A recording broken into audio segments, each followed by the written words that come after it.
रासायनिक समीकरण क्या है और फिर रासायनिक समीकरण को संतुलित करना क्यों आवश्यक है। काफी इंपॉर्टेंट क्वेश्चन है।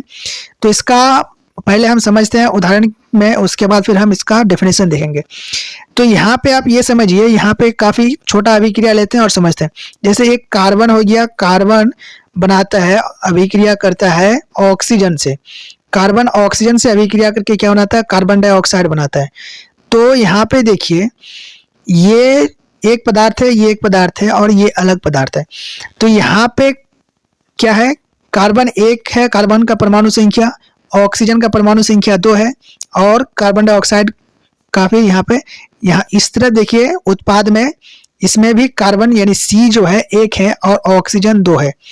तो यहाँ पे ऑक्सीजन 2, यहाँ पे ऑक्सीजन 2, यहाँ पे कार्बन 1, यहाँ पे कार्बन 1। तो यहाँ पे क्या हो गया, ये दोनों जो है समान है, इस पार भी और इस पार भी। और यहाँ पे ये देखिए कि जो इस पार है, यानी जो अभिक्रिया में जो पदार्थ भाग लेते हैं ये, तो बाएं साइड वाला ये पदार्थ क्या होता है, अभिकारक होता है। आपको याद रखना, अभिकारक। और जो दाहिने साइड होता है, जो भी पदार्थ बनते हैं उन्हें कहते हैं उत्पाद। तो काफी इजी था इसका उदाहरण। अब हम इसको डेफिनेशन में देखते हैं।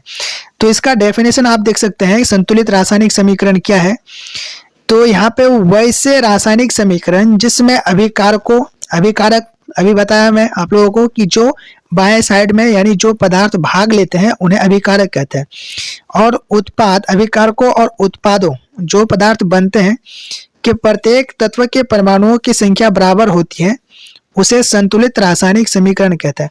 आपको मैंने बताया, इधर उदाहरण लिए थे हम, कार्बन प्लस ऑक्सीजन तो बना था कार्बन डाइऑक्साइड। तो यहाँ पे कार्बन 1 था, यहाँ पे भी कार्बन 1, ऑक्सीजन 2 था, यहाँ पे ऑक्सीजन 2। तो ये था आपका संतुलित रासायनिक समीकरण। उसके बाद हम ये पढ़ते हैं कि संतुलित रासायनिक समीकरण या फिर किसी भी रासायनिक समीकरण को संतुलित करना क्यों आवश्यक है। तो यहाँ पे देख सकते हैं, द्रव्यमान संरक्षण के नियम के अनुसार जो है, किसी भी रासायनिक अभिक्रिया में उसका जो द्रव्यमान होता है वो समान होता है। द्रव्यमान संरक्षण नियम के अनुसार रासायनिक अभिक्रिया में अभिकारकों और उत्पादों के द्रव्यमान समान होते हैं। इसीलिए अभिकारकों और उत्पादों के द्रव्यमान को समान करने के लिए समीकरण को संतुलित करना आवश्यक है। मतलब यहाँ पे ये समझिए, इतना याद रखिए कि द्रव्यमान संरक्षण नियम के अनुसार जो है, अभिकारक और उत्पाद के जो प्रत्येक तत्व होते हैं, अलग अलग तत्व, उन सभी के जो द्रव्यमान होते हैं वो समान होते हैं।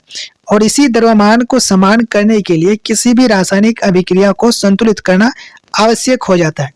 तो ये था इसका आंसर कि किसी भी रासायनिक समीकरण को संतुलित करना क्यों आवश्यक है और संतुलित रासायनिक समीकरण क्या है। तो काफी इजी था, आप लोग समझ गए। मिलेंगे अगले वीडियो में। आज के लिए इतना ही।